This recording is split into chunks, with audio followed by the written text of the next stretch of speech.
tout a été dit. Voilà le problème pour moi. Et je suis totalement, non, mais je suis authentiquement, totalement d'accord avec tout ce que vous avez dit. Alors je crois que c'est justement une réflexion qu'on peut faire sur ce que vous avez abordé très justement, le sentiment de sécurité interne. Alors, c'est une façon de décrire ça. Il y a l'estime de soi, il y a quoi, enfin, cette espèce de confiance qui fait qu'on va voir peut-être le verre plutôt à moitié plein qu'à moitié vide, tout en sachant que le vide, il est là, que les choses mauvaises, elles sont là. Ouais. Qu'est-ce qui fait qu'on a confiance? On dit, ben demain, ça va plutôt... Demain, on peut attendre parce que, a priori, ça devrait quand même pouvoir s'arranger. Ouais. Ça, c'est pas, on le choisit pas, c'est ce qui fait qu'on a confiance dans l'avenir. Ça, c'est cette sécurité interne. Ça nous est beaucoup donné, évidemment, par la qualité de l'éducation, par l'ambiance familiale, puis par les circonstances. On a été protégé de certains événements, ou au contraire, on en a subi. Enfin, cette confiance, elle se casse, elle se perd. C'est ça ce qui fait traumatisme. C'est quand tout d'un coup, vous avez une espèce de confiance naturelle dans l'autre, et puis l'autre vous a trahi, vous a agressé, vous avez été victime, et tout d'un coup, là où vous sortiez tranquillement, vous avez peur. Vous avez perdu cette espèce de confiance qui n'est pas une question que de logique. Est-ce que le monde est à moitié vide ou à moitié plein? On peut discuter, d'ailleurs, on le fait depuis l'éternité, on discute, ça n'a pas beaucoup avancé sur ce plan-là. Sauf qu'on peut peut-être contribuer à remplir un petit peu plus, là où on est, ou à vider un peu plus. Mais je crois que ça restera une question permanente, à moitié plein, à moitié vide. Et notre regard, il va dépendre de la confiance qu'on a. Et alors là, je crois qu'il y a quelque chose qu'on a vécu. Je vais essayer de le redire, parce que c'est ça le problème. Au fond, on dit, est-ce qu'on peut faire confiance à ce qui se passe en Bretagne pour traiter les troubles alimentaires? C'est peut-être pas sûr. Il y a peut-être intérêt à faire venir quand même quelqu'un de l'extérieur, qui est reconnu, qui a un savoir, qui peut nous redonner un peu plus confiance, il doit avoir des choses à dire, quitte à être déçu. On va dire, enfin, bon, on tente cela. En fait, on l'a, tout est là. Madame Montavon, c'est la base de sécurité. Mais on n'en est pas sûr. Et souvent, ça joue d'ailleurs dans ces traitements. C'est-à-dire, c'est l'inquiétude des services qui ne sont pas habitués à ces troubles-là, sont inquiets en permanence, en particulier devant la durée, devant l'opposition, devant une idée dont on ne doit pas bien faire, il faudrait faire autre chose, l'équipe commence à se diviser, arrêtez de faire ceci, faites exactement le contraire, mais qu'est-ce qu'on fait? Alors que c'est la continuité qui est importante. Quand on a une grosse expérience, c'est ça l'avantage, on dit il faut persévérer. Comme dans l'éducation. Si vous changez tous les jours d'éducation parce que votre enfant vous dit tu te trompes, c'est pas comme ça. Alors oui, ce qui est un peu le cas actuellement d'ailleurs, un des problèmes, c'est qu'on doute tellement de notre légitimité à éduquer que dès qu'on vous dit attends, pourquoi tu fais ça? Regarde les parents de ma copine, ils font pas du tout comme ça, eux ils sont à jour, ils sont à peut-être que. Et c'est ça qui est troublant, c'est d'être troublé. Ouais. C'est pas qu'il y ait une éducation parfaite, ça se saurait si on avait une clé pour l'éducation. Et c'est qu'il y a une continuité, une logique. Donc la sécurité, vous l'avez. Ouais. Et parce que vous l'avez, justement, mais vous êtes accueillant. Ça ne vous pose pas de problème que j'intervienne, vous n'étiez pas anxieuse, vous avez décrit votre... Non, mais si, on l'est forcément, heureusement, mais vous le faisiez, non, mais avec une... Bon, on voit une tranquillité, quand même une fermeté, bon, parce que... Et en même temps, cette sécurité, ça vous permet d'accueillir éventuellement vous laisser interroger par des idées nouvelles, ou des façons d'exprimer un peu nouvelles, sans que ça vous raidisse ou que ça vous perturbe. Vous dites, tiens, ce qu'a dit M. Lazartique, ça m'intéresse, là, quand il parle de cette éducation, au fond, retrouver une forme éducative. Tiens, c'est vrai qu'on le fait probablement, mais de le dire comme ça donne un sens supplémentaire. Et non pas que ce qu'il raconte là, il est en train de mettre en cause ce que... Vous voyez, quand on est en sécurité, on est ouvert. Mais on n'a pas beaucoup de mérite parce que on est assez tranquille. Ouais. L'identité, pour parler de politique, l'identité n'est pas trop remise en cause parce qu'on ne se sent pas trop menacé. Mais dès qu'on est menacé, eh bien, on fait ce qu'on peut pour répondre à la menace. Je vais essayer de me placer sur un plan plus général par rapport justement aux troubles psychiques d'une manière générale. Et d'ailleurs pour moi, où effectivement, j'avais fait ma thèse en 68 sur les troubles du comportement, 69 du comportement alimentaire. C'est vrai que le service est assez spécialisé là-dessus, sans faire que cela. Et je tiens d'ailleurs à ce que les anorexiques soient mélangés aux autres problèmes. Je ne pense pas toujours très utile qu'on soit uniquement focalisé sur un type de trouble. mais qu'on voit au fond, que des jeunes voient qu'il y a différentes façons d'exprimer un même malaise, qu'il y a des points communs avec tous les troubles, les difficultés, mais qui s'expriment d'une façon différente et qu'on sorte d'une espèce de réification et d'une survalorisation du trouble comme une maladie en soi. Non, vous l'avez très bien dit, moi je crois que tous les troubles mentaux, c'est des réponses adaptatives, tentatives d'adaptation à une situation de stress, pour parler rapidement, d'insécurité aiguë, qui vous déborde. Et quand on trouve un moyen qui vous soulage, eh bien on s'y accroche. Quand vous vous coulez, que vous trouvez quelque chose à quoi vous accrochez, vous accrochez. Même si on vous dit lâche, parce qu'il faut qu'on te ramène au bord, lâche ce truc à quoi tu t'accroches, sinon tu vas couler avec. Mais non, on s'accroche parce qu'on a peur. Et au fond, les troubles mentaux, c'est ça. C'est qu'on s'accroche, parce que tout d'un coup, on a peur. Et que ces troubles alimentaires en sont une bonne illustration. Alors c'est ça que je vais essayer de vous dire assez rapidement, parce que ça justifie le regard qu'on porte, ça justifie l'attitude thérapeutique, en effet. Ça change. Bon. C'est pas un désir de mort, mais même le suicide n'est pas un désir de mort pour moi. Voyez. C'est paradoxalement une tentative de reprendre en main son destin. Tout m'échappe, non, je peux me tuer. Et je suis acteur de ma vie. Voilà, un acteur qui mène à quoi? Voyez, le paradoxe qui est au cœur de l'être humain. Alors pourquoi le paradoxe pour moi est au cœur de l'être humain? Parce que ce qui différencie, je crois, les êtres humains de l'animal, c'est simplement, j'allais dire, simplement, c'est-à-dire il faut que nous en rabaissions un petit peu du côté de nos idéaux et que modestement, on dit on est très proche de nos cousins, les bonobos et autres, bon, et tous les animaux supérieurs. Nous partageons jusqu'à 99% de gènes communs. Donc c'est pas sans incidence sur ce que nous sommes. C'est pas possible autrement. Quelle que soit la part transcendantale qui est autre chose. Pourquoi il y a ça plutôt que rien, ça, personne n'a la réponse. Mais ça, on sait comment ça s'est produit. C'est-à-dire que tout d'un coup, le développement de notre cerveau, extraordinaire chez les hominidés quand même, en quelques milliers d'années, a entraîné quand même un développement. Et après, c'est un développement géométrique exponentiel. Donc on est en train de vivre aussi actuellement. Mais qu'on a vécu quand on est passé de l'âge de pierre à l'âge de bronze. Et ça s'est accéléré, ça s'accélère, parce qu'on a acquis une propriété unique dans le vivant. Nous avons conscience de nous-mêmes. Cette activité réflexive, c'est ça qui nous différencie des animaux, même si on voit que chez les singes en particulier, il y a un début d'activité réflexive, notamment dans la capacité d'anticiper. On a parlé beaucoup de cette guenon du musée du zoo de Berlin, qui est irrité par les touristes qui viennent la voir, et regarder comme ça l'énerve, et elle jette des pierres. Elle a un mauvais caractère, probablement pour des origines génétiques, mais aussi là, il part où elle est plus agressive, plus impulsive que ses congénères, donc ça l'énerve, elle balance des pierres. Mais elle s'est aperçue qu'il y avait plus de touristes que de pierres.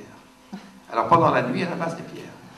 Et le matin, elle a sorti tard. Donc voilà, elle a de quoi durer. Ça, c'est une activité, un pas considérable. C'est pas pour autant qu'elle viendra l'année prochaine à votre prochaine réunion. On a quelques milliers d'années d'avance, mais il y a déjà ce début. Pourquoi? Parce qu'il y a des neurones qui permettent, tout d'un coup, dans cet extraordinaire ordinateur qu'est le cerveau, au point qu'on n'est pas arrivé à mettre en ordinateur le cerveau. On essaie sur des petits millimètres cubes et on se casse la tête tellement c'est complexe. Il y a des milliards d'associations. On considère que chaque seconde, on envoie plus d'1 millier de SMS dans le cerveau, en même temps. Toutes les informations qui vont réguler nos battements cardiaques, le machin, le mouvement des cycles, mes trucs, mon anxiété, bon, tout ça, c'est mon cerveau qui régule ça. Et on a pu avoir une activité réflexive, que le langage de plus en plus symbolique a développé, que notre civilisation individualiste pousse à son acmé, avec ses avantages, avec ses risques. L'un ne va pas sans l'autre. De se découvrir pensant, eh c'est un énorme changement qualitatif. Ça donne à la vie tous les plaisirs qui sont les nôtres. Ça lui apporte toutes les angoisses qui sont les nôtres. Et je crois qu'on est bien parti pour rester anxieux. Oui. Et que la liberté, la démocratie, les possibilités de choix vont amplifier un peu l'anxiété. La vie est anxiogène. Si vous voulez aucune anxiété, c'est le cimetière. Alors la vie, c'est anxiogène déjà pour les animaux, mais ça l'est pour nous parce que nous anticipons à l'avance, justement, l'anxiété possible. Et notre civilisation qui offre des possibilités de réalisation individuelle incomparables. de communication incomparables. Jamais on n'avait eu des moyens de communication comme amène Internet. L'imprimerie, c'est rien à côté. Et vous rappelez-vous les angoisses de Gutenberg, en particulier dans les milieux religieux, c'est-à-dire à ceux qui avaient un certain pouvoir, c'est-à-dire que si tout le monde sait lire, on va mal interpréter. Ce qui est d'ailleurs pas faux, mais pas non plus, ça entraînait aussi des tas d'ouvertures. Alors là, vous l'avez très bien dit, sur Internet, vous trouvez tout et son contraire. Alors, il va falloir trier, c'est fatigant. Et puis comment choisir, c'est le bon et le mauvais. Donc il faut s'entraider, bon voilà. On est parti comme ça, et ça nous échappe en partie. Il n'y a pas un grand ordinateur, ça échappe à tout le monde, cette communication. Mais on n'est pas perdu pour autant, et pour ça il faut échanger. Il faut échanger non plus pas par décret, en interdisant l'Internet, peut-être quand même en le surveillant. Hein. Je crois qu'il y a des limites aussi à ce qu'on peut accepter. Les sites pro-anneaux, je ne pense pas que ce soit un bénéfice. Pourquoi? Non pas parce qu'on va empêcher totalement que ça surgisse, mais parce que pour moi, ces moyens de communication sont vécus par les plus jeunes comme la réponse des adultes, qu'on le veuille ou non. Nous savons qu'on a assez peu de pouvoir sur Internet. Pour des jeunes, l'accès à Internet, c'est les adultes qui le permettent. C'est les adultes qui sont derrière tout ça. C'est les adultes qui sont derrière les radios, Nick ta mère et autres, tous les soirs, et les machins. C'est des adultes. C'est un modèle adulte. Alors, est-ce qu'on l'accepte? Jusqu'où? Est-ce qu'il y a une régulation? Est-ce qu'il n'y en a pas? Moi, je crois qu'on ne peut pas échapper à une certaine régulation. Parce que sinon, on est complice de ce qu'on laisse dire. Oui, d'avoir le bouquin, mode d'emploi du suicide, c'est pas simplement relatif de quelqu'un généreux qui veut vous aider. C'est quand même, il y a quelque chose d'une ambiguïté. Si on prend le parti de la vie, on ne va pas vous donner toutes les recettes pour vous suicider à coup sûr le plus rapidement possible. Alors peut-être là on dit non, on n'est pas d'accord. Ça ne veut pas dire que la question du suicide ne puisse pas se poser dans certaines circonstances ou de la mort. Mais on ne peut pas le laisser comme ça. Les sites pro-anneaux, moi ça me pose quand même un petit problème. Qu'il y a quelque chose de pervers, si vous voulez, parce que ce n'est pas des fins, non pas de liberté, de maîtrise quand même, et de destructivité, avec des manipulations. On vous montre beaucoup d'acteurs ou de gens célèbres déformés dans leur image du corps, parce que c'est facile maintenant. Beaucoup plus même qu'ils ne sont en réalité. On dit, voyez, ils ont pour eux la réussite, tout ça, c'est des peut-être, et on les voit. En réalité, ils sont beaucoup moins maigres. On a faussé les images. C'est de la manipulation aussi. Et pas tout à fait neutre, parce que. Donc, vous voyez, il y a quand même là une nécessité de régulation. Pourquoi? C'est comme quand on met des censures, ou c'est pas qu'on va empêcher que des enfants voient des trucs porno ou parlent de la sexualité, etc. Et que les adultes disent, attends, non, on n'est pas d'accord, ça veut dire, il y a une limite pour les adultes. La sexualité, ça ne se réduit pas à ça, ou à tout ce qu'on voit sur les publicités tous les jours, l'abondance de la sursexualisation des publicités. On pourrait dire à un moment donné, ça suffit, quoi, maintenant on a compris que tac, d'accord, ok, on sait, mais pas la peine que pour tout, on soit en train de nous montrer le sexuel possible. Parce que ça casse quelque chose du lien de tendresse aussi avec les parents. Ça sursexualise, c'est pas que ce soit faux, c'est pas que ce soit le pouvoir de le faire, mais il n'y a pas beaucoup d'avantages, il y a un certain nombre d'inconvénients. À un moment donné, on peut dire, régulons un peu ça, entre adultes, parce que c'est un peu adulte. Donc, l'activité réflexive, notre capacité réflexive, c'est ce qui donne à l'homme une capacité de choix. Et c'est ce qui donne à l'homme la capacité d'agir sur son environnement. Oui, nous avons le pouvoir d'agir sur notre environnement. Et ce pouvoir, il est exponentiel. Nous sommes là dans des découvertes, vous voyez, avec les nanotechnologies, avec l'intérieur du noyau cellulaire. On y entre maintenant, vous voyez comment, et on voit que c'est une usine. Mais on est dans l'ordre du millième de millimètre, et on peut travailler avec. On peut monter des sondes maintenant par l'artère fémorale qui vont vous déboucher une artère infime, où vous, au contraire, vous clippez, si vous avez une rupture, de votre cerveau. C'est un atout formidable. Ça comporte des risques. C'est la vie. Si vous ne voulez pas de risque, encore une fois, allez au cimetière. La vie, c'est un risque de vivre. Donc il faut quand même qu'on le garde. Et la vie, c'est le changement permanent. Ce n'est pas le cramponnement au passé. Ça, c'est la peur. Et ce cramponnement, il conduit à tout système qui s'enferme, se dégrade. La vie, c'est l'ouverture à des changements. Le changement, c'est un risque. Apprenons à le prendre et à le partager dans la confiance parce qu'on n'est pas seul. C'est le but du journée. On n'est pas seul face à ça. à cette énigme. Donc, pour vous dire que cette activité réflexive, je crois que c'est ce qu'elle fait que la psychiatrie existe pour l'homme, qu'elle n'existe pas pour l'animal. Les animaux, ils ont des troubles, oui, ils peuvent se déprimer, ils peuvent mourir d'un abandon. Vous abandonnez votre chien, il peut en mourir. Hein. Ils sont sensibles à l'attachement. Sauf que la conscience qu'ils en ont n'est pas du tout pareille. Et je crois que cette conscience qu'on a de nous, cette activité réflexive, va faire que, de manière très spécifique, si vous voulez, nos émotions, qu'est-ce qu'on serait sans les émotions? Donc, des émotions, quand elles sont déclenchées par les autres, la conscience qu'on a de cette émotion, tiens, il m'émeut, je suis amoureux de telle personne, cette conscience que j'en ai, va faire que l'émotion peut devenir le cheval de Troie de l'autre en moi.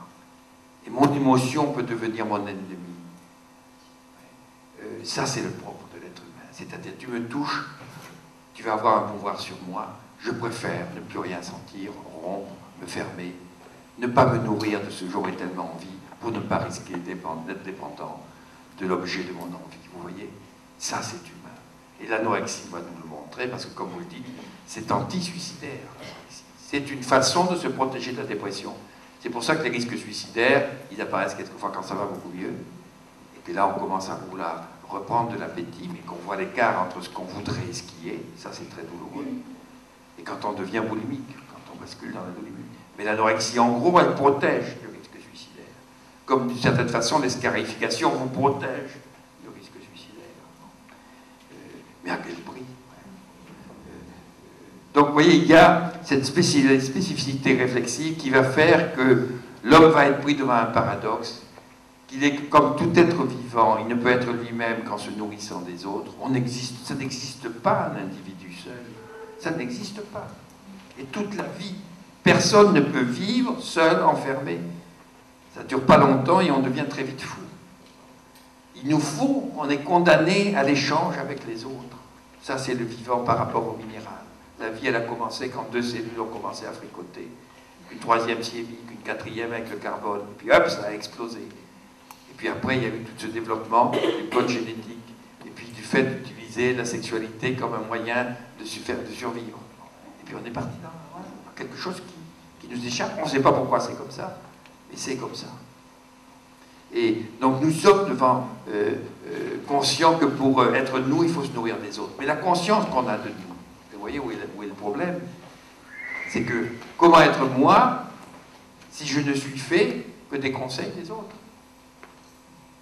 Si c'est en écoutant mes parents, en leur obéissant, comment être moi, sujet unique, différent de mes parents, si je ne fais que me conformer à ce qu'on me demande? C'est une fausse contradiction, c'est-à-dire vraiment un paradoxe, parce que ce n'est pas les mêmes niveaux de logique. Oui, c'est en se nourrissant des autres qu'on va devenir nous-mêmes, et qu'en étant nous-mêmes, on pourra choisir d'être différent de ces autres qui nous ont nourris. C'est pas parce qu'on mange de la vache qu'on va devenir une vache, encore qu'il y a des gens qui le pensent encore.